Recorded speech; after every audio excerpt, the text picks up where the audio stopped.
It's the Line Makers on Sporting News, presented by Jack Daniels.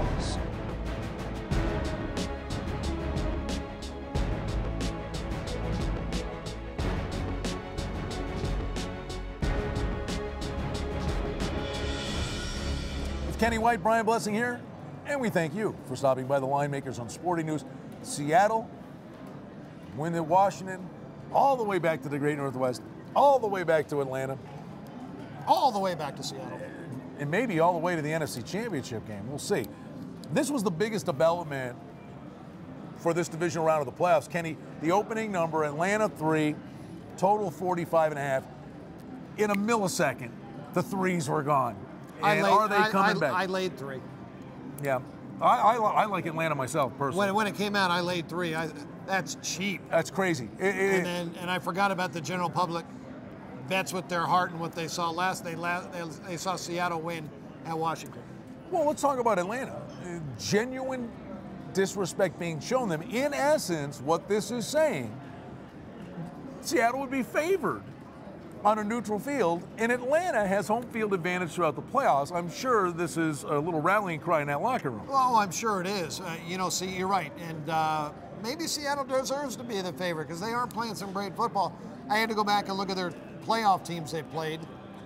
They went 5-1 straight up. Should have been 4-2 because they did lose to Green Bay. They went 6-0 ATS. Should have been 5-1 because they shouldn't have covered against Green Bay. But the average score of those games was 24-13, pretty close to their season averages. I guess those PEDs those guys are taking are really working well. How about Atlanta against teams in the playoffs?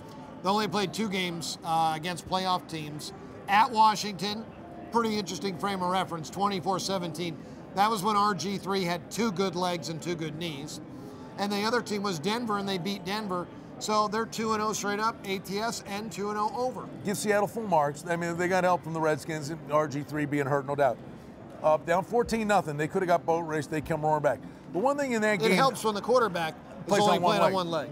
In hindsight, it's 20-20. But on that one spread play where he faked it and he had literally 15 yards with nobody there, and he was life and death just to get to the sidelines and gain 8 yards, it was like, get him out then. Yeah, Shanny made a big mistake. Revisionist history there. I watched that game. Seattle's cornerbacks, huge, very physical, manhandling the Redskins wide receivers. I got news for you. They're going to try it again. I don't see that working against Jones and White. You're right. It's not gonna work against either one of those two guys. They're too solid wide receivers themselves. They're very, very physical receivers, especially Jones, probably the most physical receiver in the NFL. This is a different team, home and away. We've talked about it all year. They are improved, but again, when you look at Pete Carroll's numbers, Pete Carroll's 17-5 ATS at home the last 2+ years. He is 9-7-1 the last 2 years on the road, so he has covered a little more than he hasn't. One trend for you, Atlanta 11-5 to the under, but one more little footnote you dug up. 12-4 under at home in his last 16 home games. That's Mike Smith. But Russell Wilson's quarterback rating. Russell Wilson's quarterback rating, and look it up, any website that has splits. At home, 123.6. On the road, it's just 83.1. 9 touchdowns, 8 INTs.